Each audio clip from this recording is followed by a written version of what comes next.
होगा उसको कोई बचा भी नहीं पाएगा। यह भी मैं इस सदन के माध्यम से पूरे प्रदेश के अंदर बहुत स्पष्टता के साथ कहना चाहूंगा कि सरकार की जीरो टॉलरेंस की नीति पहले दिन से है। अपराध और अपराधियों के प्रति, दंगों और दंगाइयों के प्रति वही जीरो टॉलरेंस की नीति के साथ सरकार कार्य करेगी। इन दोनों मामलों में राजनीति की बजाय हमें समग्रता की दृष्टि से देखना होगा, और समग्रता की दृष्टि से ये जो मैंने पहले माननीय नेता विरोधी दल को कहा कि आखिर ये कहां लिखा है संविधान में कि किसी मुस्लिम बाहुल्य क्षेत्र में हिंदू शोभा यात्रा नहीं निकल सकती, और जब आप रोकते हैं तभी हिंदू पक्ष से भी रिएक्शन आता है कि साहब हम भी नहीं जाने देंगे। मुझे आश्चर्य होता है इन बातों को लेकर के कि मस्जिद के सामने से नहीं निकलने देंगे। क्यों नहीं निकलने देंगे? ये सड़क क्या किसी की है क्या? ये सार्वजनिक मार्ग है, कैसे आप रोक सकते हैं?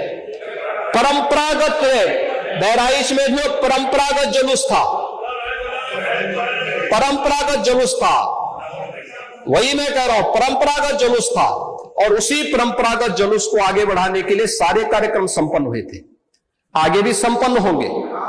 लेकिन ये चीजें तय करना, ये कहना कि उत्तेजक नारे लगाए जा रहे थे, जय श्री राम का नारा उत्तेजक नहीं है, ये हमारी श्रद्धा का नारा है,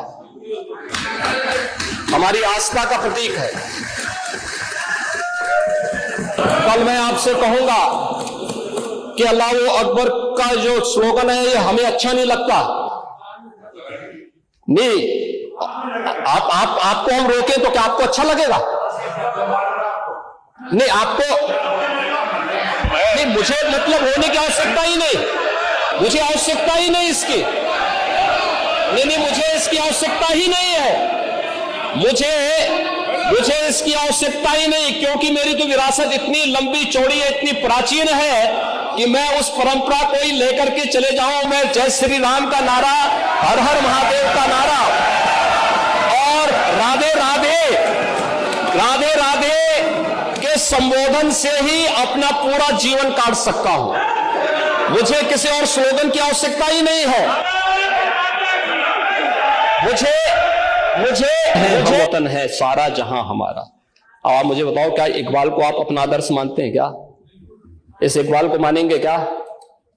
वो अपने को पेशे से शिक्षक कहते हैं, ऐसे शिक्षक छात्रों को पढ़ाएंगे तो दुर्गति कराएंगे ही कराएंगे। यानी इकबाल की एक कविता को यहां पे पढ़ करके और वास्तविक सच से आप धूल डाल करके उसको छुपा नहीं सकते हैं। और मैं इसीलिए कहना चाहूंगा कि महोदय, प्रशासन ने पूरी कार्रवाई की है और लगातार हमारे संज्ञान में सारी बातें हैं। एक एक बात पर सरकार नजर रख रही है। 25 करोड़ की आबादी का प्रदेश है और 25 करोड़ की आबादी के प्रदेश में पिछले 7.5 वर्ष के दौरान सभी पर्व और त्योहार शांतिपूर्ण तरीके से संपन्न हुए हैं।